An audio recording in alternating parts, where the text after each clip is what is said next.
Nama saya Pinida Priliani dengan NPM 2511031062. Di sini saya pertama akan menjelaskan latar belakang masalah dari penelitian kami. Jadi, fungsi permintaan itu menggambarkan tentang hubungan yang berbalik antara harga dengan kuantitas yang diminta, di mana ketika harga naik maka permintaan akan turun. Begitu juga sebaliknya, ketika harga turun maka permintaan akan naik. Sedangkan pada fungsi penawaran itu menggambarkan tentang hubungan positif antara harga dengan kuantitas, di mana ketika harga naik maka permintaan akan naik, dan ketika harga turun maka permintaan akan turun. Untuk rumusan masalah, yang pertama, faktor apa saja yang mempengaruhi fungsi permintaan terhadap nasi uduk. Yang kedua, bagaimana gambaran fungsi permintaan nasi uduk secara sistematis. Yang ketiga, faktor apa saja yang mempengaruhi fungsi penawaran terhadap nasi uduk. Dan yang keempat, bagaimana gambaran fungsi penawaran nasi uduk secara sistematis. Tujuannya yang pertama untuk mengetahui dan menganalisis faktor-faktor yang mempengaruhi fungsi permintaan terhadap nasi uduk. Kemudian yang kedua, untuk merumuskan dan menggambarkan fungsi penawaran terhadap nasi uduk secara sistematis. Yang ketiga, untuk mengetahui dan menganalisis faktor-faktor yang mempengaruhi fungsi penawaran terhadap nasi uduk. Dan yang keempat, untuk merumuskan dan menggambarkan fungsi penawaran nasi uduk secara sistematis.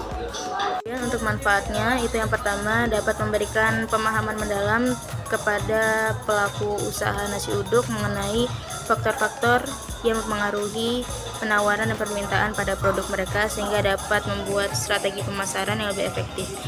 Kemudian yang kedua, dapat membantu para produsen nasi uduk dalam menentukan harga jual yang tepat berdasarkan analisis fungsi permintaan dan penawaran, agar mereka dapat memaksimalkan laba yang diperoleh. Assalamualaikum warahmatullahi wabarakatuh. Halo semuanya, perkenalkan, nama aku Amelia Sulin dengan NPM 2511031066. Di sini saya akan memaparkan materi bab 2, landasan teori tentang konsep permintaan dan penawaran. Langsung aja kita ke teori permintaannya. Permintaan adalah kuantitas barang atau jasa yang bersedia dan mampu dibeli oleh konsumen pada berbagai harga selama periode tertentu. Hubungan antara harga dan kuantitas yang diminta umumnya negatif. Lanjut kita ke teori penawaran. Penawaran adalah kuantitas barang atau jasa yang bersedia dan mampu dijual oleh produsen pada berbagai harga selama periode tertentu.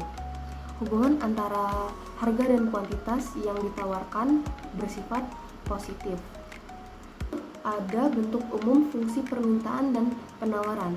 Di sini ada rumusnya, QD sama dengan A min BP, QS sama dengan C plus BP. Lalu ada equilibrium.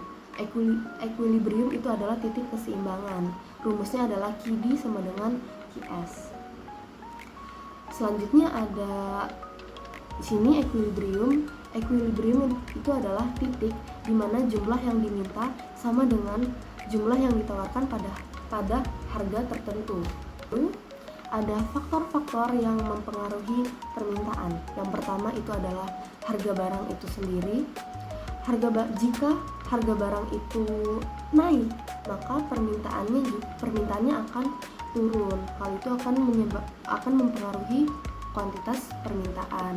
Lalu yang kedua ada pendapatan konsumen.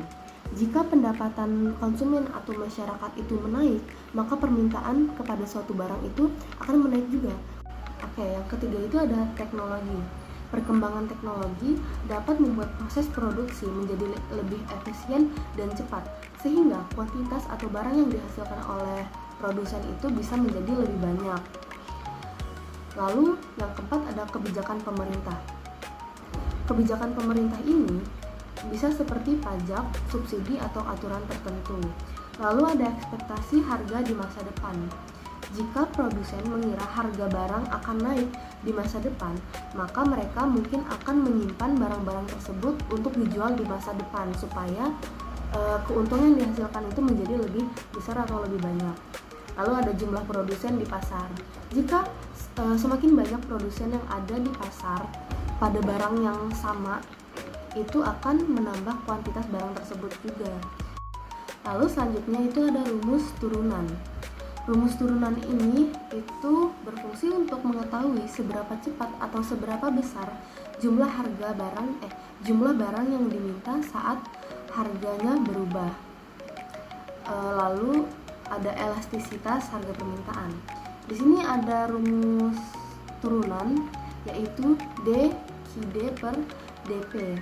Lalu rumus elastisitas harga permintaannya itu adalah ED sama dengan D/QD per DP dikali P per QD. Dan pemaparan materi dari saya lanjutkan kepada teman saya. Assalamualaikum warahmatullahi wabarakatuh. Di sini saya Yuliana Maria Putri dengan MPM terakhir 051. Di sini saya akan membahas mengenai metodologi penelitian. Di mana metodologi penelitian ini mencakup mengenai jenis dan sumber data, kemudian ada sampel, variabel dan satuan pengukur, serta metode analisis. Yang pertama yang akan saya bahas mengenai jenis dan sumber data. Jenis dan sumber data yang kami ambil yaitu melalui data primer, di mana kami secara langsung melakukan observasi serta wawancara terhadap produsen serta konsumen mengenai nasi uduk yang ada di sekitar Kampung Baru. Kemudian sampel yang kami ambil atau sampel yang kami gunakan yaitu adalah purposive sampling, yang dimana kami secara acak melakukan wawancara atau mengambil data dengan berbagai responden utama atau produsen serta beberapa konsumen acak. Yang ketiga yaitu mengenai variabel dan satuan pengukur, di mana ada fungsi permintaan. Variabel terikat yaitu adalah Y, itu membahas mengenai jumlah produk atau jumlah mengenai nasi uduk itu berapa banyak sih yang diminta dalam porsi per bulannya. Kemudian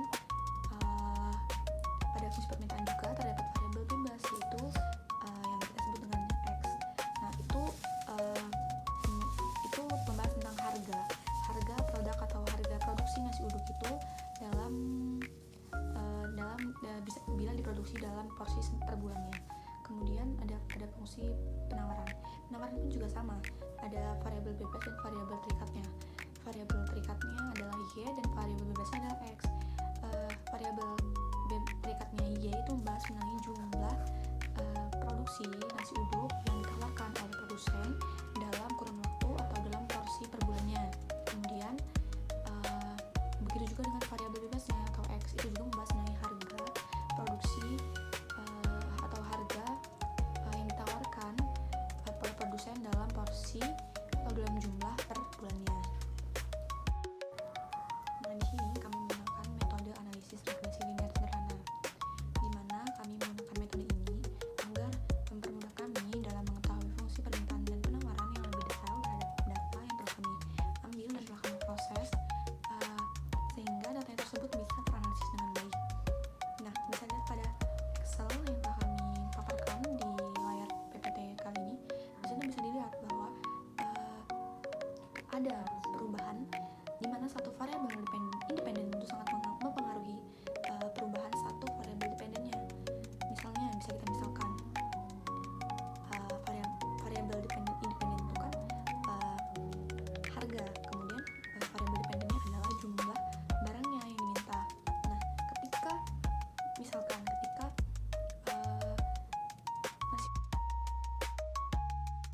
10.000, kuantiti yang diminta itu sebesar 15 produksi. Nah, nasi uduk ini naik menjadi 15.000, maka memungkinkan kuantiti yang tadinya 15 itu bisa turun di bawah 15.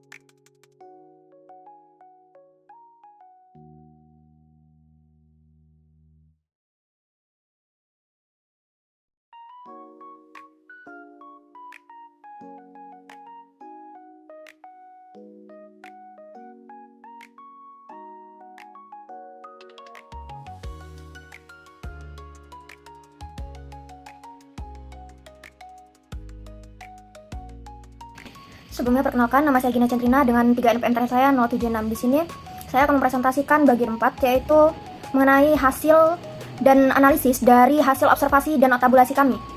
Dari hasil observasi dan tabulasi kami mendapatkan fungsi permintaan nasi uduk itu bernilai 12.712,19 minus 0,86 P. KIDI di sini merupakan kuantitas permintaan. Kemudian nilai 12.712,19 itu merupakan nilai A0.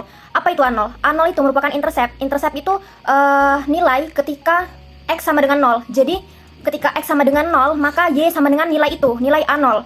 Di sini nilai X itu nilai harganya, nilai Y itu nilai KIDI-nya, kuantitas permintaannya. Jadi ketika P sama dengan 0, maka kuantitas yang diminta itu adalah 12.712,19.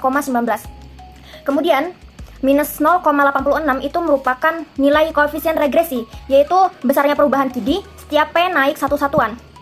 Koefisien regresi ini adalah angka yang menunjukkan besarnya perubahan variabel dependen atau variabel terikat untuk setiap satu unit perubahan pada variabel independen, variabel bebas. Kemudian setelah minus 0,86 itu ada P, yaitu harga. Di sini karena koefisien harga itu minus 0,86, maka ketika harga itu naik, maka kuantitas itu turun. Jadi berkebalikan gitu, makanya nilainya itu bernilai negatif. Di sini saya contohkan dari kuantitas dari fungsi permintaan yang telah kami hasilkan, saya masukkan beberapa variasi dari harga permintaan. Semisal saya masukkan harga permintaan itu bernilai 1. Maka cara penghitungannya itu sama dengan 12.712,19 minus 0,86 kali 1. Hasilnya itu 12.711,33. Kemudian yang kedua itu ketika saya menaikkan harganya, ketika saya menambahkan harganya sebesar 1, harganya jadi 2. Cara penghitungannya itu 12.712,19 minus 0,86 dikali 2 sama dengan 12.710,47. Di sini jika dilihat ketika harga naik, maka nilai kuantitas yang diminta itu turun sebesar minus 0,86. Jadi dari fungsi yang kami dapatkan itu bernilai benar, karena sesuai hukum permintaan, ketika harga naik maka kuantitas akan turun, ketika harganya turun maka kuantitas akan naik. Itu merupakan hukum dari permintaan. Selanjutnya ada ketika saya menaikkan harga 3, hasilnya 12.709,61. Kemudian ketika harga permintaannya saya naikkan lagi satu lagi menjadi 4, maka hasilnya 12.708,75. Selanjutnya di sini saya ada grafik dari kenaikan harga yang telah saya buat tadi. Ini merupakan grafik dari fungsi permintaan. Kenapa bentuknya miring dari kiri atas ke kanan bawah? Jadi hal ini terjadi karena hukum permintaan itu ketika harganya naik maka kuantitasnya itu turun. Ketika harganya turun maka kuantitasnya naik. Di sini ada elastisitas permintaan. Apa sih rumus elastisitas permintaan? Elastisitas permintaan itu rumusnya elastisitas permintaan sama dengan dP per dQ atau turunan dari fungsi yang telah kita dapatkan dikali P per Q. P apa? P itu harga, Q itu apa? Q itu kuantitas permintaan. Di sini dari fungsi yang telah kami dapatkan itu nilainya 12.712 minus 0,86 P. Jadi dari fungsi itu pertama-tama kita cari dulu turunan dari fungsi kita ini apa. Jadi 12.712,19 itu bernilai 0. Kemudian minus 0,86 kali P. P pangkatnya berapa? P pangkatnya 1. Berarti minus 0,86 kali 1 minus 0,86 sama dengan P-nya dikurangi 1. Dikurangi 1. Jadi P-nya hilang. Gitu. Jadi hasil dari turunan fungsi permintaan nasi uduk itu tuh minus 0,86. Kemudian kita cari nilai P dan nilai Q. Di sini saya asumsikan bahwa P itu 1000. Maka cara mendapatkan nilai Q itu masukkan P setelah minus 0,86. Jadi hasilnya KIDI sama dengan 12.712,19 minus 0,86 kali 1000. Kemudian hasilnya ya 11.852,19. Itu merupakan kuantitas dari permintaan ketika harganya 1000. Kemudian setelah kita mendapatkan P, mendapatkan Q, di situ kita mendapatkan hasil turunan dari fungsi permintaan kita, maka masukkan ke dalam elastisitasnya. Ke dalam rumus elastisitasnya. Maka hasilnya elastisitas permintaan nasi uduk itu sama dengan minus 0,86 dikali 1000 dibagi 11.852,19. Hasilnya berapa? Elastisitas permintaan kami itu bernilai minus 0,073. Kenapa di sini tandanya minus? Karena tanda minus ini itu dimutlakan atau diabaikan karena tanda minus ini menunjukkan hubungan antara kenaikan harga dengan penurunan harga. Elastisitas itu tidak berfokus pada hal itu. Elastisitas berfokus pada ketika harganya naik, maka bagaimana sih respon konsumen ketika saya menaikkan harga nasi uduk? Apakah konsumen masih mau membeli nasi uduk yang telah saya naikkan harganya ini gitu? Maka minus ini diabaikan. Nilai dari elastisitas permintaan kami itu 0,073. Artinya elastisitas permintaan nasi uduk itu inelastis sifatnya. Inelastis itu artinya konsumen itu tidak terlalu peka terhadap perubahan harga. Jadi nilai elastisitas 0,073 menunjukkan permintaan itu sangat tidak elastis. Artinya perubahan harga 1% itu hanya menyebabkan penurunan jumlah yang diminta itu sebesar 0,073% saja gitu. Mungkin cukup sekian presentasi dari saya. Saya lanjutkan kepada rekan saya. Kemudian untuk kesimpulan, fungsi permintaan dan penawaran ini dirumuskan secara sistematis berdasarkan data observasi yang menunjukkan hubungan negatif antara harga dan kuantitas permintaan, serta hubungan positif antara harga dan kuantitas penawaran. Penelitian ini memberikan gambaran mekanisme pasar nasi uduk yang berguna bagi pelaku usaha untuk menyusun strategi produksi dan pemasaran, serta bagi pemerintah untuk merumuskan kebijakan yang mendukung keseimbangan pasar. Dengan pemahaman ini, harga nasi uduk dapat diharapkan tetap terjangkau bagi konsumen sambil memberikan keuntungan yang layak bagi produsen, sehingga usaha nasi uduk dapat berkembang berkelanjutan.